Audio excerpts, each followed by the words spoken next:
TPE family. We're back with another episode of the Pivot Experience Podcast. Our aim and goal with the Pivot Experience Podcast is to help leaders get better each and every week. On this episode, it's a special one because this is actually going to be a replay from our most recent Lead Better. The TPE Lead Better is a free virtual session where we like to bring in guests and to also discuss critical leadership concepts that we will believe that help you pivot into your next. On this particular Lead Better, we have Chick-fil-A operator Eric Sienko from the Houston area. I've had the honor and pleasure of knowing Eric for a few years now, and he gave us the opportunity to be able to share his story on our platform. And so hope you guys enjoy this. If you are a leader, entrepreneur, wanting to get into development and progression of your career, this is a very good Lead Better to listen to as Eric dives into his story and his experiences from becoming a restaurant leader to becoming an operator. So enjoy the episode, guys. I'm sure you will. Take this mind of mine. Move forward, and on this Lead Better, operator Eric Sienko, that is now in the Houston area, has graciously agreed to be a part of this journey. I definitely know Eric. I had the opportunity of meeting Eric in Orange, and we had the chance to just learn and grow. I learned a lot from him. I've heard a lot of his story, and I can't wait for him to share his story with you all. But before we do that, I want to know, where are you from? If you would do me a favor, go to your chat function and put into the chat where you are attending this meeting from.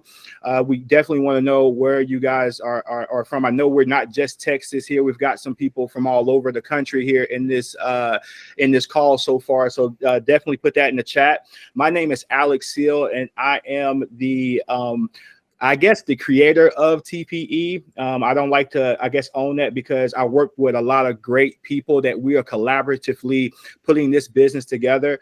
I've had over 20 years with the world's most caring company, Chick-fil-A. Giovanna is also a coach here. She has over 20 years worth of experience with Chick-fil-A. She's a leadership coach with us. Ashley Allison, she has over 7 years of Chick-fil-A experience, and she is a leadership coach. And she's really the one of the best administrative leaders I've probably had the opportunity to work with. She really keeps all the loose ends together, and she keeps us focused on the things that we need to do here at the TPE, and in the buckets that other hats that she wears. Neff is our bilingual leadership coach. So for those of you out there who have people who are ESL inside of your organization, or they speak Spanish, Neff is our go-to when it comes down to all things Spanish leadership coaching. And so again, this event is all about helping you guys hear from the perspective of someone who was a restaurant leader, transition from being a restaurant leader to getting into Chick-fil-A's leadership development program, and is now an operator. And to add to that, not only is he an operator, but he got one opportunity and then was granted another opportunity to move. So the perspective here that I believe that Eric Sienko brings to the table is really rich. And so we're going to talk through those three buckets. If you guys have any questions or anything that you would like Eric to speak into, use the chat function. One of the coaches will be monitoring the chat, taking those questions in, and toward the end of this presentation, or this conversation rather, we'll have an opportunity for either Ashley or Neff to ask Eric those questions, and we'll go, ask Eric those questions, and then we'll move forward from there. So Eric, how are you doing this evening, sir? Good, man. Thanks for having me on here. It's really awesome that you do this for people, so I'm happy to be a part of it. Thank you. So before we get into like the nitty gritty of any questions that we have here, just kind of, can you tell the people who you are, where you're from, what you're passionate about?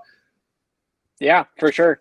So I'm originally from Houston, Texas. Started with Chick-fil-A when I was 14. So now that was about 18 years ago. When I started, it was terrible. I always joke that I would have fired myself. Just being a 14-year-old, messing up orders, going slow. Never would have hung in Beaumont with you guys. That's for sure. Been too slow. But overall stuck with it, constantly tried to grow and get better. So over time, I really fell in love with Chick-fil-A. Just throughout my life, Chick-fil-A has been a very consistent thing for me. So my mom passed away when I was 18, and my parents had split when I was 14 and didn't have contact with my dad. So around 18, Chick-fil-A became like truly a second family for me. So it's one of the things that really drew me to Chick-fil-A. Then during that time, I also had to put myself through college, so paid for my own schooling while working full time. Then applied for LDP. Was fortunate to get in when I was about 21, 22. That feels like forever ago now. Or I'm sorry, no, that's a lie. 23, which is great. Traveled for about 3 years. So back whenever I was in, it was a 2-year program, and that was supposed to be it. But just the way sometimes it works out, you get to stay in a little bit longer. And I think they've adjusted the program now to kind of account for it not being a hard set time, which is nice. And so after about 3 years, I was selected to go out into Orange, which was about 2 hours away from Houston, which was a great opportunity. I was excited. It was a grand opening restaurant, 2 hours from where I grew up. Honestly, in Chick-fil-A world, it doesn't really get much better than that. Whenever I went into LDP, I thought I wasn't even going to get back to Texas. And so I was really grateful for that. Then enjoyed my time in Orange, grand opened that restaurant, and was like, hey, I'm pretty happy here. I knew eventually I wanted to get back to Houston, but was like, I'm not doing a whole grand opening again unless it's somewhere I'm going to stay forever. Then after about 2.5 years of being in Orange, a restaurant 10 minutes from where I grew up actually activated. And so I had to apply for that. And this is now going to be my forever restaurant. We opened about 8 or 9 months ago now. So it was in November. And so did second grand opening, never moving again is the plan. Staying here, which is nice. Finally putting down some roots and stuff like that. So very excited. Awesome. Thank you so much for that snapshot into your life. I want to know if you would, I want to talk about your time in the restaurant, because I believe that time is really important as you're building your skills, learning the business, learning how to lead. What are some of the challenges you faced in the restaurant as you were trying to get yourself prepared for Leadership Development Program, LDP? Yeah, absolutely. I think it really is multiple levels. So obviously, I think you have to be operationally proficient is kind of like the very baseline. I'm very much, as an operator, an operations guy. I think it all goes back to helping the customer. And so I would say level one is kind of like, hey, you have to know all areas of the business. You don't have to be the best at them, but you have to understand them. You have to understand the work that goes in there. And it's the same thing I require of my leaders. So literally, if we have a director coming up, no matter what they want to do in the restaurant, if they're going to get to that director level, they have to know both front and back. I was primarily front of house, and I think that was almost a disservice by the time I got into LDP. So I didn't do this, but I would encourage you, if you're front, spend some time in the back, even if it's volunteering just to learn it. If you're back, spend some time in the front. It gives you a more holistic view of the restaurant, and it allows you to make much better decisions. So I did not do that, but that's some advice. The other thing I would say in the restaurant that's very important is just pretend it's yours. So with your operator's permission, obviously, try things and try to make the restaurant better. Prioritize the restaurant over yourself. And I believe that leads you to make decisions that will help your candidacy regardless. I always tell people who I've coached about getting into LDP is do a lot, because then you have a lot to talk about. You can learn to talk about it. I think people focus on interviewing skills more than they do on actual content. But I think you can learn interview skills in about a month. You can't create that much content over time in a month. And you do that by doing and by failing. And that's why I say talk to your operator, because every operator is a little different. I give my leaders a ton of freedom. I understand not every operator is that way, though. So I'd encourage you to talk to them, but then just try stuff to make the restaurant better. And if you treat it like it's your own, you're more than likely not going to do anything too bad. Excellent. I think too, Eric, just to kind of play off of that, but try stuff, but also document it.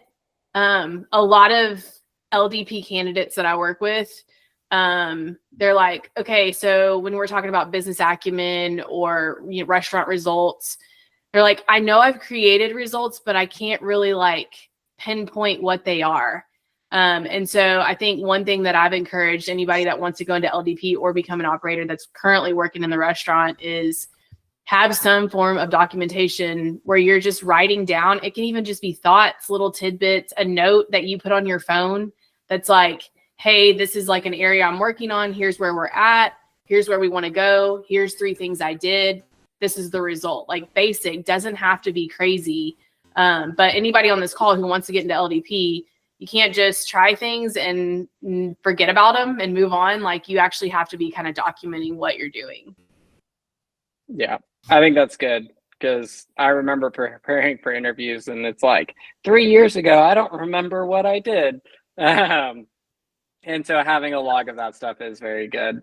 As well as sometimes you'll pull one lever and expect something to happen and something different happens. And you're like, hang on a second, why did this change over here? So, you might do something that actually objectively makes you faster, but your customers might say you're slower. So you might see your speed of service go down, but your CEM, speed of service, decreases as well. So usually there's cause and effect there. Very good, very good. Thank you, Giovanna, for that comment as well. I actually, and I'm going to pull from just what I know of you, Eric. Can you speak into? I mean, one of the times we had the chance to meet in your restaurant in Orange, you were talking about this very thing that Giovanna's talking about in terms of documenting. Can you speak into like, I remember you talking about dinner sales and where dinner sales were before you start leading them versus, you might not remember this. I'm sure you do. I do. Can you, I guess, speak into that example just for the people who are here, just to kind of give them an idea of what does documenting look like? And more importantly, what does it sound like to communicate it?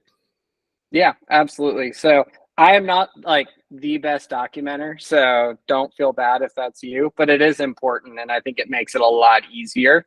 You can also retroactively do it. So that's what I tend to do a lot is like, I'll do stuff and I'll look and be like, hey, 2 months ago, this is what it was. And now it's this. So not all of us are as organized as maybe Giovanna is, which is okay. But I do think that is a very important piece. And so what Alex is referring to is when I talk about treating the restaurant like your own.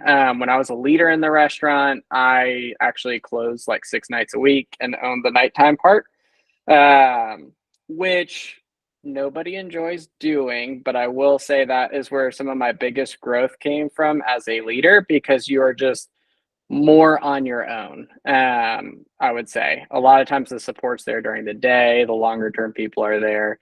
And so I viewed it more as a challenge and, of course, didn't enjoy every day of it. I'm not going to pretend I did.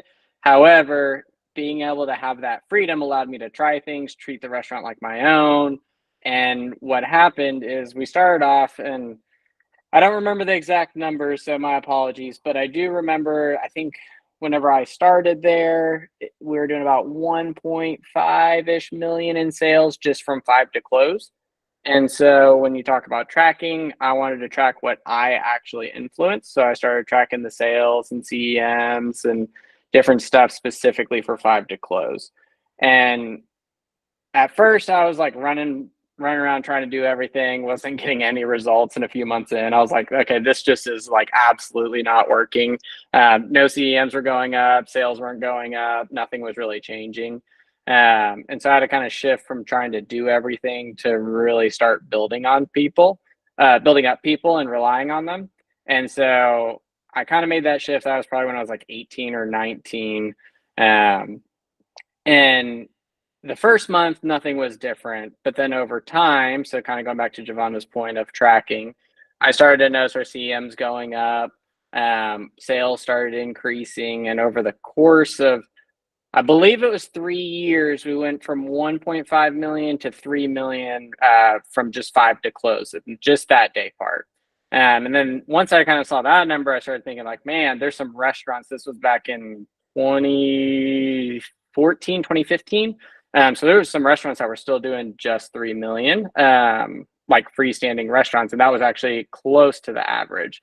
So that kind of changed my thinking. I'm like, hey, if I had a $3 million restaurant, I would do an RQA every day. So maybe I should do one every 5 to close because we're helping that many customers. So yeah, long story short, grew sales about 100% over 3 years. We went from underperforming at night to performing well and executing operational excellence back at the time. Now it's the create raving fans or I'm lost my train of thought. The winning hearts every day. That same kind of idea though, focusing on the basics. Yeah, and so I guess I want to kind of put a bow on this portion of the conversation because again, this is reflecting on your time in the restaurant. And so if I'm hearing you right, try to find something that you can own and make it your own. Right. Obviously, you got to understand what your leadership structure is. If you have a director of operations over you or a GM or your operator, because I love your story in particular. I'm kind of put this in here because you were able to come out of your restaurant not from the top position in the restaurant. And I think a lot of people who are looking to go to LDP feel like they have to be at that top position in the restaurant in order to get into the program. You found a sweet spot where the lane was clear, nighttime. Of course, none of us, particularly who have been here for a long time, don't want to close every night. You took on the challenge of doing that, and ultimately you're living out the fruit of that. Now, of course, you've done some other things in between that point into where you are now, but it all started with your focus and taking ownership in that component. So I love that. So I guess I would like to try to transition us into LDP. So you got that Chick-fil-A's nighttime sales up to $3 million. What was the mindset? What was the thinking when you started to approach the application process, then going through the interview process, and then ultimately getting accepted? What was that train of thought there? Yeah, for sure. And I do want to touch base. You said something actually very important is know what part you own and what part you don't own. So if you're not at the top, like you can't take credit for some stuff. And so don't try to. And I think it's just as mature and just as important to know what pieces you can affect, what pieces you partially affect, and what pieces you just don't affect.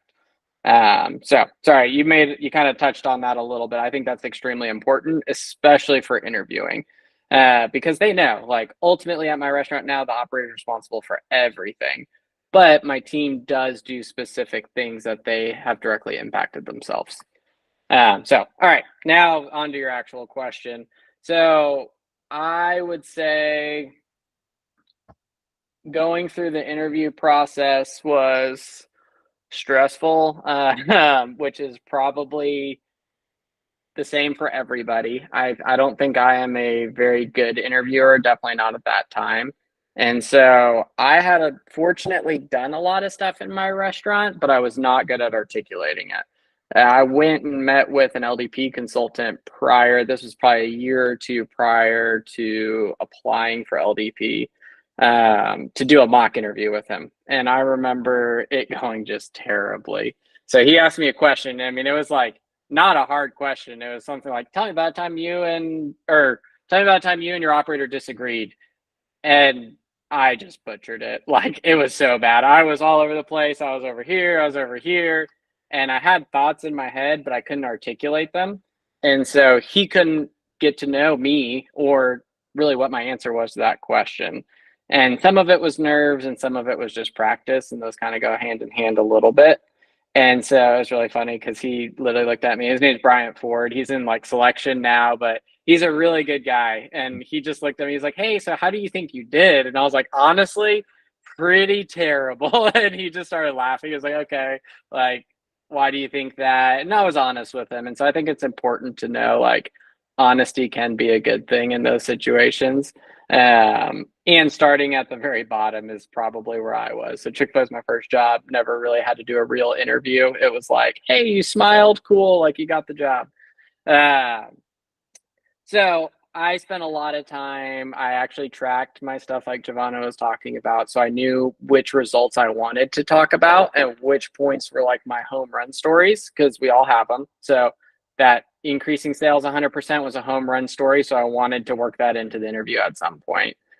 The practicing, I think, is important because you learn what to cut out and what to include.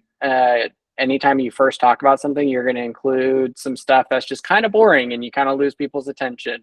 or you're going to forget to include some stuff that's really important and makes the story really good. And so I think that's the value in practicing, not memorizing exactly word for word what you want to say. I think that's when you kind of get into that rehearsed and you're just trying to memorize a script, and that's not good. But you want to be able to calm your nerves. You want to be able to rest on like, hey, I've done this before. I know what points I need to hit. It's going to be okay. And I think that's what practice helps. And I went and interviewed with a bunch of different people that I did not know. Because I think it's different when you know somebody. So like people will pick like, oh, I know my fellow manager. Let me interview with them. But they already know you. They know your quirks. They might already know the story. And so they can fill in the gaps themselves by going to talk to a complete stranger. And I didn't do this, but I encourage like not even Chick-fil-A related. Go talk to them, because then you have to be able to explain some of the stuff we take for granted, right? Like you walking into the restaurant, you're like, oh, a Henny. And they're like, what's a Henny? And you're like, okay, the fryers. You learn to tell stories in a different way that is really more easily received by a wider group of people. Excellent. Well, and Eric, on that note too, sorry, Alex. We're good. I'm working with somebody right now that's going through the process, and I constantly tell him, don't pigeonhole yourself in a spot where you're talking about something you don't want to talk about. Because I think in interviewing, like, focus on the things that you know really well, and don't mention something that then they can ask you 10 questions about that you're like, man, I'm not in HR. I don't know the hiring process. I don't know. So don't leave things so open-ended that they can ask you questions about things that you don't want to have to answer to. And so I think knowing those key stories and things that you know really well, and the highlights of like who you are as a leader and how you lead others, is what is going to help you not put yourself in those situations. Because when you focus on those wins too, the things that I've seen come out of conversations with people trying to get into LDP is their passion comes out. And then the interviewer gets more excited on the other end to just talk to them about those things and not kind of like take you down a road that you don't want to go down. Right. Yeah, I think that is important. And I think that's also a part of like knowing what you did do versus what you didn't. When you know what you did do, it's perfectly okay to be like, hey, like, I actually really wasn't involved in that, but I'll tell you the story if you want me to. And I think that's just important to know. And to your point, there's also like, as you practice interviewing, so if you want to go specifically into interviews, if you don't want to talk about something, don't go near it. Like, not with a 100-foot pole. Like, if you don't want to talk about your time in New York, don't even say you've been to New York. Like, just avoid that. I know this is recorded. This will probably get back to Chick-fil-A. So if I'm not an operator after that, just remember my sacrifice. But the other piece of that is, I would say, if you do want to talk about something, and for example, like Alex kind of alluded to my story before, which prompted me to talk about it. But in the interview, how I approached that was like, yeah, I took over nighttime. I grew sales by 100% from 5 to close over the course of 3 years. And I also did these other things. The natural follow-up question is, how on earth did you grow sales 100% in 3 years? Right? Like, and so I think that's an important part of like, when you do talk, they're going to ask you about the interesting things. Or if you make a bold statement like that, they will ask you about it, because they want to know, how did you do it? Did you do it on purpose? Was it just you happened to grow because of, a bunch of stuff is built by you? Like, or did you actually do things that grew sales and made customers come back? Well, and in those situations, Eric, I always say have a good bullet pointed 3 to 5. So like, if you're talking about how you grew sales from 5 to close to 3 million, you better have 3 to 5 like bullet points underneath those to help you communicate that well. But that's all part of communication. And that's where it's like what you said, like talking to people outside of Chick-fil-A, interviewing with people that you don't know, like that's going to be what helps you become a better communicator. And I think a lot of these young individuals trying to get into LDP, specifically because like their end of their high school career was during COVID. And I will also say, due to cell phones, like communication, the art of communication is kind of a lost art, because you can text somebody and you don't have to say anything. Like literally it's like putting something out there. And so in these interviews, like what Chick-fil-A wants to see is that you can communicate, because you're communicating to your team every day. You're having to communicate back to the support center. What you're putting out there gets communicated to the guests. Like, you're the representation of the brand for your restaurant. And so they want to know that you can communicate. So if you can't communicate and communication is a problem, that's where you need to start, is like, okay, I've got some results. I know I can grow people. I can lead people. I know I can lead an area of the business, but I can't communicate it. Well, you might want to like take a standstill for a minute and not apply, at least for, 3 months, so that you can really work on that communication piece. Yeah. No, I mean, that absolutely is true. My job now as an operator is probably like 90% communication. Like, it's just that valuable. Half the time it's sitting down with somebody, but even in leadership development stuff, you have to communicate down to the person you're talking to. And so really the operator should be the best communicator in the restaurant. So if you're down here and that's just the reality, you're going to really have a bad restaurant, because all your team will be down here or lower. If y'all have never heard, it's the law of the lid. Essentially, like, I have to keep growing for my restaurant to keep growing, because a leader can never be better than me at, I would say, at certain things. And I think communication is one of those things. Otherwise, they will go work somewhere else, or they would essentially take my job. And so most of the times they go work somewhere else, right? And so I think that's something that's important, and like, not just for interviews. It's important just for your daily job. Absolutely. So we've had some people come in since we've been going on this question. Welcome you guys in. If you guys have any questions during the time in which we're going through this, please use the chat function. We will ask Eric those questions towards the end of this conversation. So I wanted to make sure we get a point of order there. And so what it sounds like to me, Eric, that practice and practice and practice is very, very, very important to the interview process, particularly when you're talking about the level of opportunity that Chick-fil-A is. I think a lot of people think they can just put the application in and then go wing it for an interview, but this is a thorough process, because Chick-fil-A is entrusting a lot of capital, a lot of brand equity into each of these individuals. So for those of you who are out there considering the opportunity of going into leadership development, the LDP program, get with somebody and at a minimum have them interview you. A lot of times there's people who are in the program currently that you can find on LinkedIn, or you can find anywhere that will just facilitate that interview.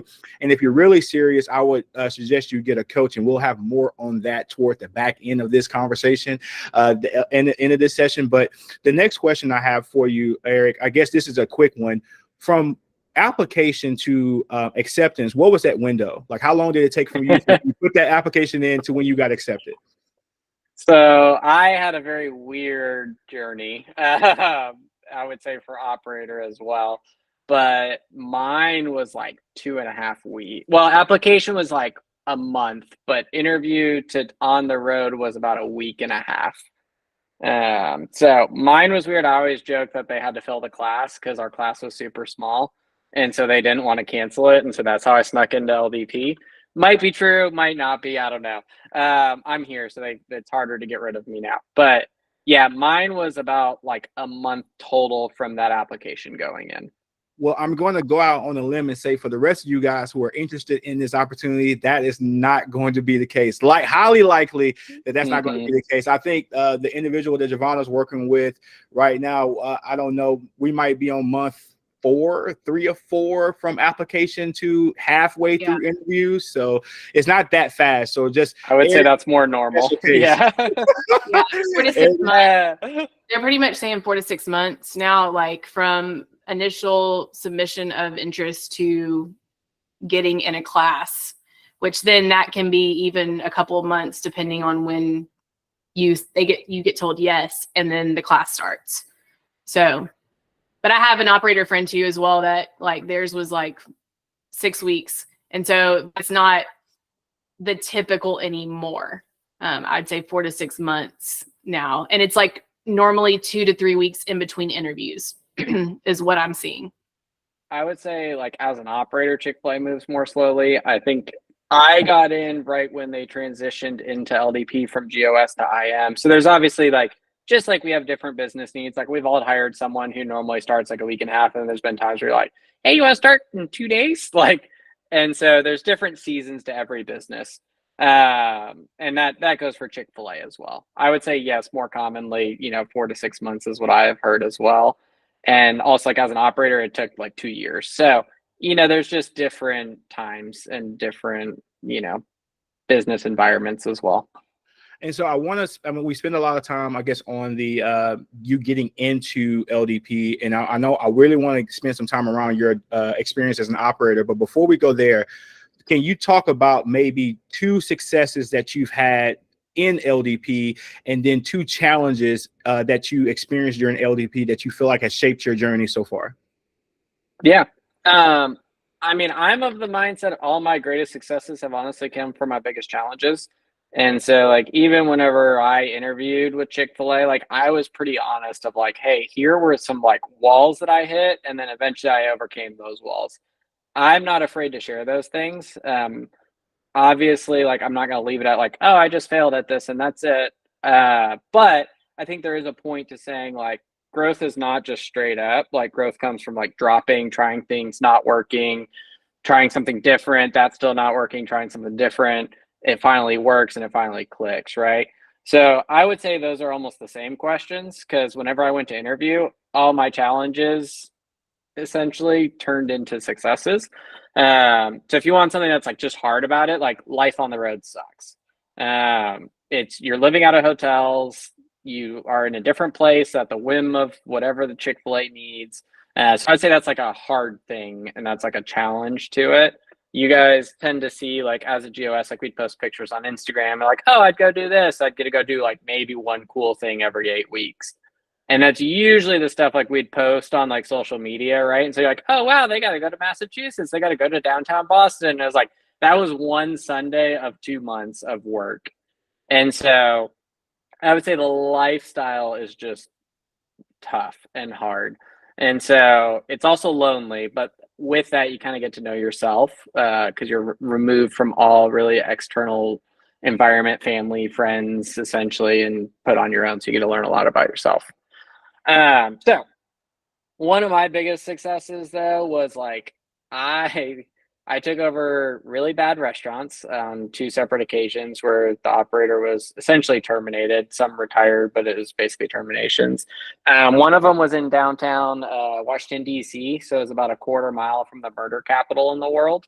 And so it was a very tough environment. And as someone from Texas, like way tougher than most of the areas in the Houston area. I'll just put it that way. And so I think that one was extremely challenging because the type of leader I had to be was very militaristic, and that's not what I enjoy doing. And so I think it made me more grateful though for like how I get to be now and how I get to just like invest in people, help them grow. Whereas that was essentially like, how do I get the bare minimum out of everybody? And so I think what that did and why I call this a success is as I learned to balance those 2 things, I really just learned that like, hey, discipline, it essentially removes behaviors, and then encouragement and rewards like improves behaviors. And so what I mean by that is like, I'm not going to like encourage you to be on time for a shift. I am going to discipline you to remove you from being late. However, if I want you to go like a little faster, if I want to see a little bit of better customer service, I'm more than likely going to encourage you to do those things. And so I think being in that environment was really good for being able to balance those 2 things and knowing like, hey, pretty much I was focused only on the discipline thing. And the reality is like encouragement did not work nearly as well in that environment without the discipline. And so you have to have both. And I had to like, I mean, I fired people in LDP. Like I had to really lean into that discipline side to create that baseline before I could then go and encourage and start to build people. Yeah, so I recently had a conversation with someone that's currently in LDP, and it kind of echoed exactly what you're saying. I feel like the different stops that you make, whether it's from a GOS standpoint or if you're IMing in a restaurant, the challenges are different. You know, a lot of us, if you're working in a restaurant currently on the line, you know the culture of your restaurant. You were likely hired in as a team member, and you had the opportunity to mature into leadership, and you know what that is. Well, during the 30 months that you're in LDP, you might have 4 different assignments, and those 4 different assignments the cultures of those 4 different assignments might be totally different. So I've heard that the process really stretches your leadership because, to your point, you had to be more militant in one area. You might have to be more encouraging in another area. You might walk into a great situation where all the cultural pieces are together and you don't necessarily have to exercise those things. And so I think what I'm hearing from you is a high level of flexibility and agility when you're going through the process. You know, when you walk into the situation of LDP, you don't know what's going to get thrown at you in terms of, you know, the condition of the store. You know, when you walk in, are you looking to drive profitability? Are you looking to drive hospitality? And you have to do that very quickly. You know, it's different, you know, being an operator, you're thinking long term, whereas you might be at one place for 2 to 3 months and you're responsible for turning that around in that period of time. So thank you so much for that. So let's talk a little bit about your transition from LDP to operator. And I guess specifically, what did it look like when you got told, hey, we think you're ready, put your application in? What was that moment like, and what was that experience? You're saying for interviewing for operator? Yeah. So, I mean, we just got an email. I don't know if it's different now. We just got like a link sent to us and got to fill out the application. And so then you just don't hear anything. It's kind of the gist of it is like, it's very radio silence until they want to talk to you. So I would say I think it was 4 or 5 focus interviews. So I had a lot of focus interviews before I landed on my restaurant. And I mean, I'm telling you, like, you'd go from 3 months to not hearing anything to like, hey, we want to interview you. Hey, we're going to fly you out here in a week. And then it's like, then radio silence again. And it's like, hey, either yes or no, you got it. And then radio silence. And then until something else activates, you apply for it and they want to interview you. I do know their communication has gotten a little better on like, hey, we're not interested in interviewing you for this opportunity. We never got that whenever I did. So you're just kind of in suspense for a while. So I think that's a huge improvement. What I will say is it took me about 2 years. And I honestly think that ended up working out in my favor because I switched to the interim manager side on the second half. So I did an interview in that restaurant in Washington, D.C. that I was talking about earlier. That was a very tough environment. And I think this is one of the benefits of being an LDP versus applying outright. So I'll tell you a little story of why this is important. I think very important that helped my candidacy is I went to DC. I was the interim manager there. The selection guy came out to visit me to do my interview on site. So whenever I talked about like, hey, knowing what I did versus your operator earlier, I think being an interim manager gives you a bigger range of that. There's still certain things that'll tie your hands, but you have a much bigger range. And so you could say like 70% of the restaurant is me versus, you know, whenever I was working for my previous operators, probably like 10 to 20% of the restaurant. And so when he came out to interview me, like they went and visited the Chick-fil-A, they got to have the experience. Now, granted, it was in downtown DC, so it's going to be a little different for Texas, but that selection guy had been to that restaurant multiple times prior to me being the interim manager there. So not only was I able to talk about the things that I did, he was also able to see the differences there. And I think that's where like working hard through LDP really paid off for me. Not only did I gain a bunch of experience that I could talk about, but like genuinely like selection was able to see like, hey, I know what this restaurant looked like before he was here and I can see what it looks like now. And that doesn't happen in one day. Like you're not going to just fake and be like, hey, like I'll be nice today and like actually have good food today and actually like be friendly to each other today and like no physical fights today. Like that doesn't work. And so he like walked through the restaurant and it was like 2 minutes and then he like already commented on like, oh yeah, no, I saw a difference. Like I saw you had someone outside. What were they doing? I was like, oh, they're just cleaning up like the grounds. Like it was a drive-through only. So I was like, this is our dining room. So we just clean up the entire neighborhood essentially. And the guy was like, oh man, that's like really good. Because last time I was here, there was tons of trash everywhere. And so I think that really helped my candidacy and like my work ethic and helped me in the application process, honestly. And I think that's a huge benefit to LDP is that you do get a little bit of exposure that's directly you potentially. I'm not gonna say that happens for everybody, but potentially. Got it. So how many, I guess, was Orange your first offer? So funny enough, I was supposed to get a mall in Dallas. I told you I'm a weird guy. I was supposed to get a great mall in Dallas, was excited for it. I was in the interview process for 2 years. And so I was during a time where they just changed the rules for multi and relocation to where pretty much everything was going to operators. And so eventually I was like, okay, well, I want to be an operator more than I care about like getting back to Houston. So I was going to go to this mall. And then about a week before my final interview, they called me and were like, hey, what do you think about Orange, Texas? And I'm like, I have a final interview for a mall in Dallas. I haven't looked at Orange, Texas, and thinking it was a test and all this stuff, because as you do when you're in the interview process. So they were like, hey, we really would want you for this location, but we want to know if you're interested in it. It'd be a grand opening freestander out in Orange. And I was like, would I have to, it's like, I have questions because one, I have a final for this mall. It's like, if I were to look into this, would I have to interview again? And then would I be competing against other candidates? And essentially they came back and said like, no, you wouldn't have to interview again. And we won't have any competing candidates if it's something you're interested in. You'd still have your final, you still have to pass your final, but we just change your final for that. And essentially like my question was like, hey, I have a bird in the hand. Is that worth two in the bushes over here? Because if I was going to go back into the interview process, like I probably would have turned it down had I had to compete against other people. Yeah, well, fortunately for you, Orange is just booming enough to where there was nobody else that I wanted know. to come out You here. just, hey man, you get good opportunities where people don't want to go. I'll tell you what. Definitely. So I guess we got about another 9 minutes before we get into Q&A.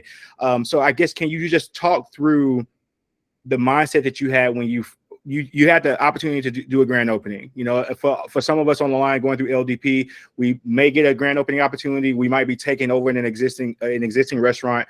You were fortunate enough to be able to do the grand opening piece. What was that like for you as an operator? What were some of the standards that you were trying to put in place? And then what was the reality after the honeymoon phase was over?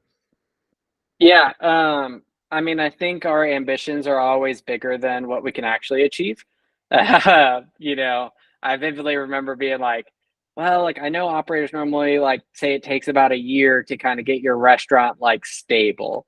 Um, and I was like, okay, I want to do it faster. I want to do it faster.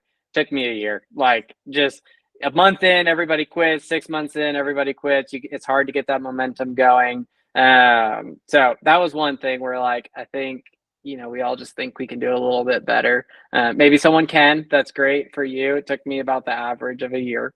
So that's one. And then the other thing is, I would say what did work is I was focused extremely on the basics. And so, like, we were just trying to serve good food and somewhat quickly and pray the order was right. Like, that was kind of our goal for the first 3 months.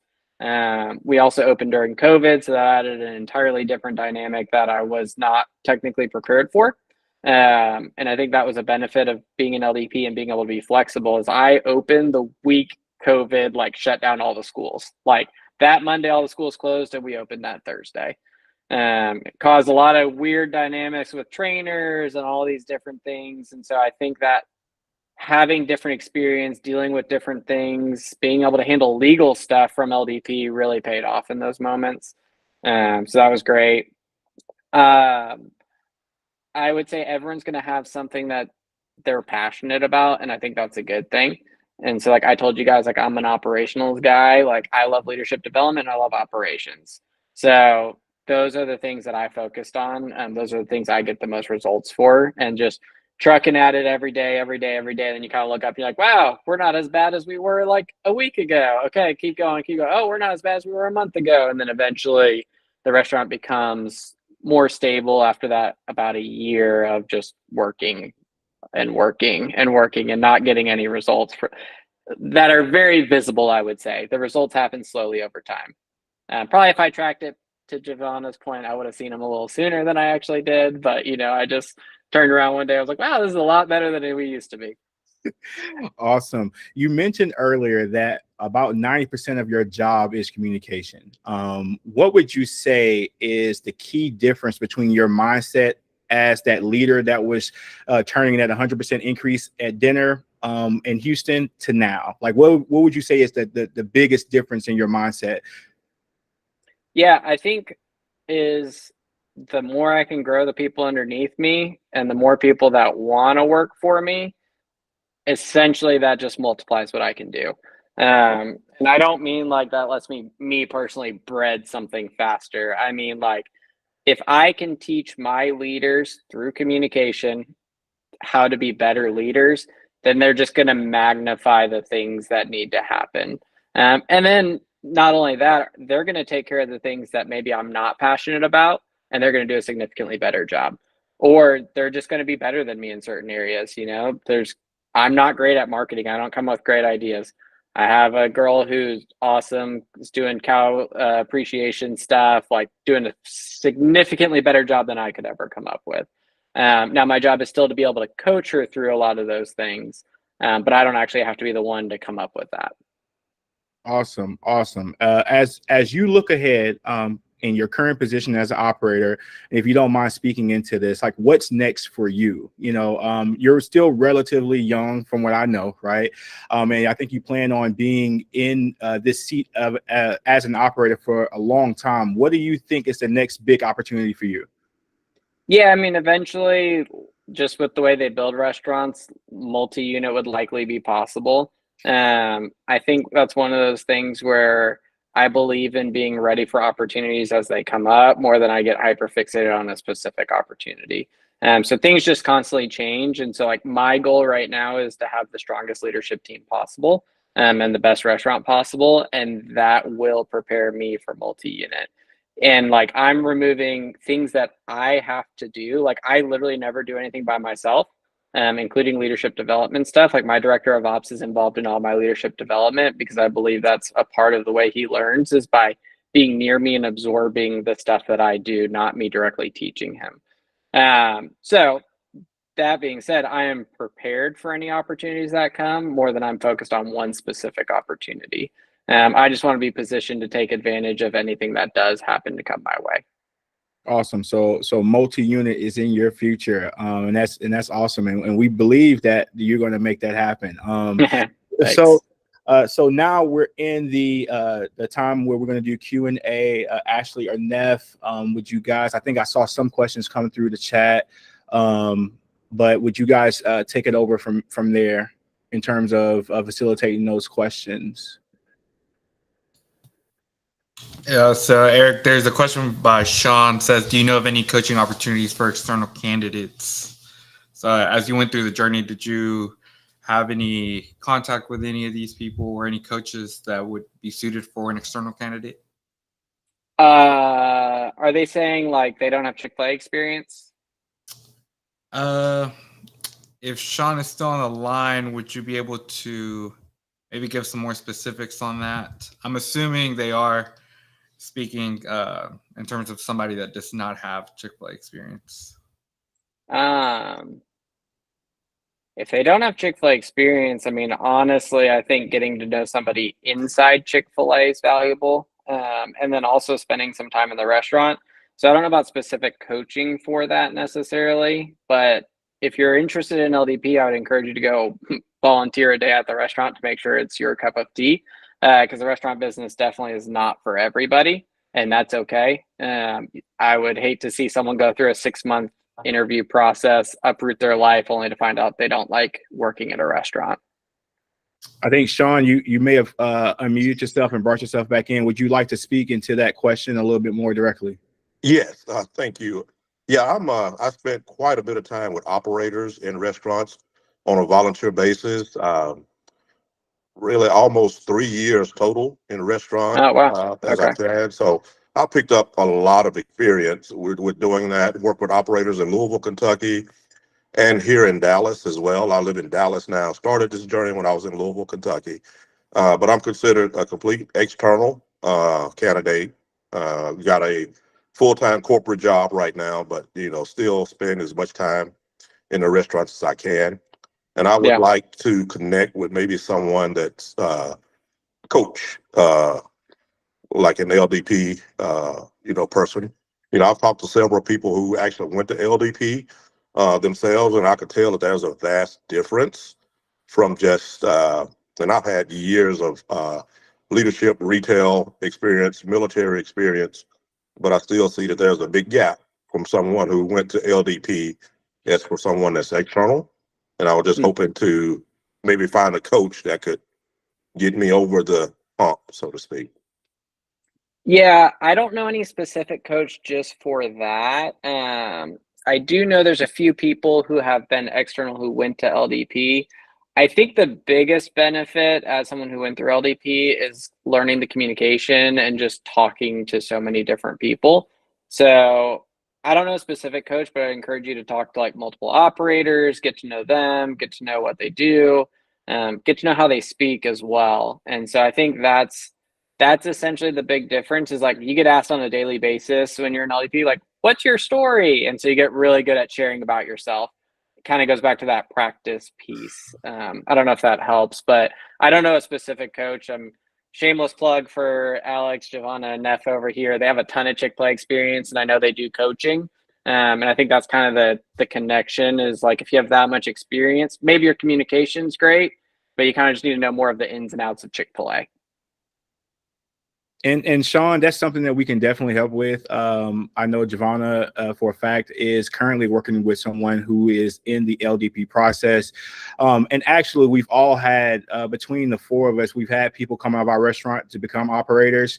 They come out of our restaurants to go into LDP. So I think we have the knowledge to be able to help you with that. And we can talk a little bit more about that towards the back end of this conversation. If you just hang tight, Sean, we'll speak into something that maybe help you with that.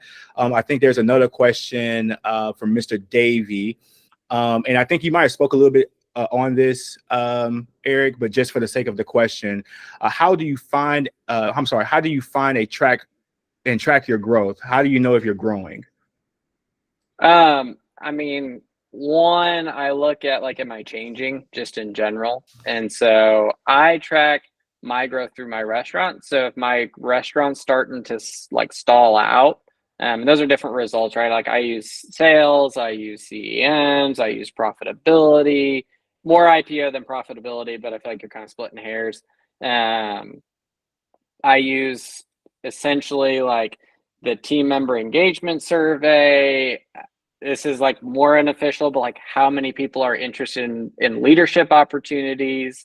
And then one, like, I think it's important to know yourself and just like objectively, like, am I getting into a rut? Like, am I just doing the same exact thing every day? Because if I am, then I'm not growing. And so like there's certain times I just am like, hey, I feel like I'm doing the same things. And so like we're just literally going to change things up to try to improve somewhere. So I think that's a tough one. I think it just depends on what you want to grow in. So like right now, like we're focused on building leaders. And so like I have to become a better leader in order to do that. I have to release some control and let some of my other directors do more leadership development stuff. And so I think sometimes my growth is like less direct. I think the more you move up, it's like I have to do less, and that is growth for me, as weird as that sounds. But like I need my directors to do more, and that'll show me growing as a leader. Also think, go ahead, Giovanna.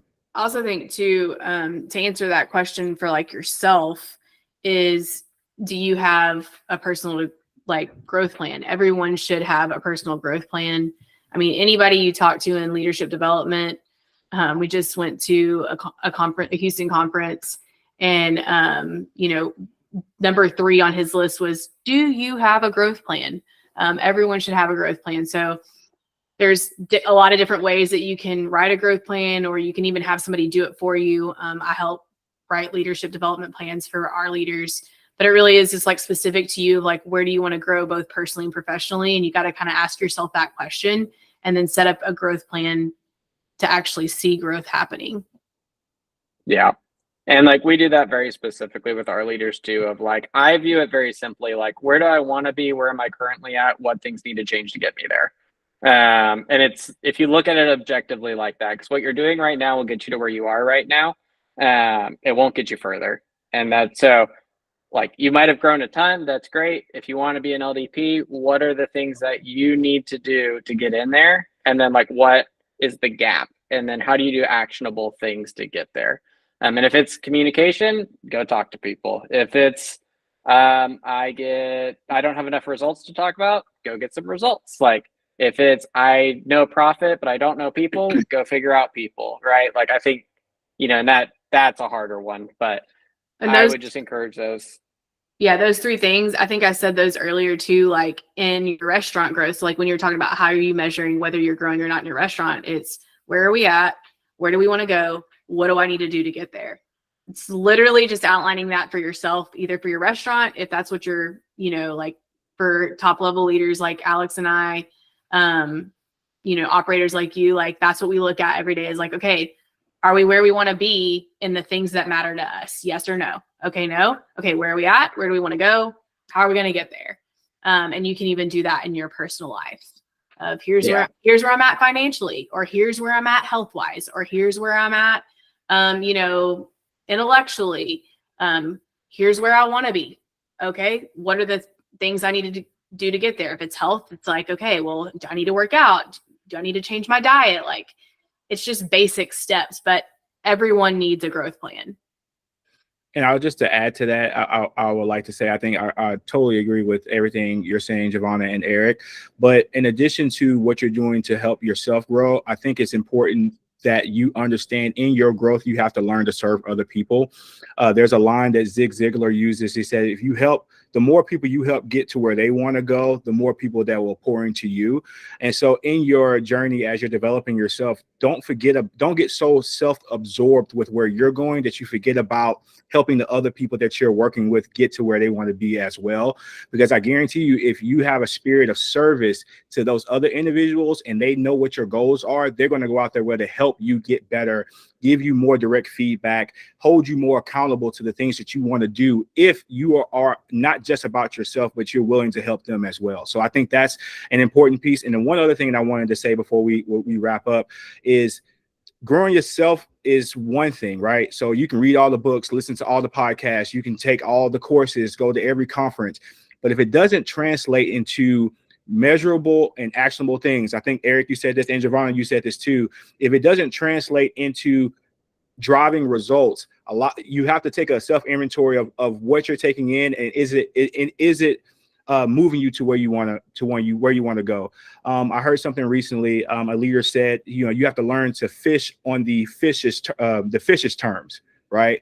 And so if you're doing things and implementing things that the people around you aren't looking for or aren't driving results, you have to continuously try to reinvent in yourself. How do you be more effective? How do you come across more effective?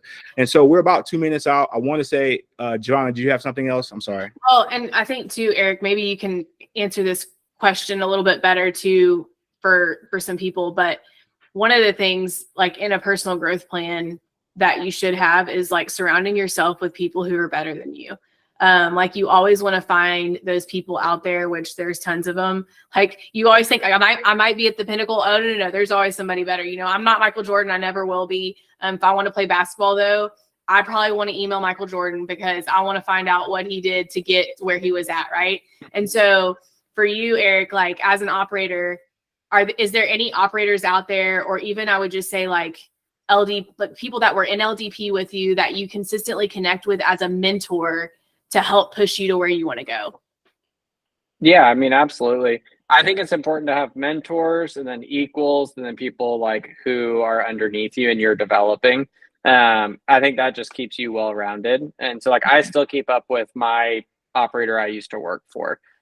He's a mentor. Bryant Ford, who I mentioned before, like I still keep up with him. Like I just was in Atlanta a month ago and was catching up with him. I still view him as a mentor because he just has a lot of experience and is a very just wise person that I respect.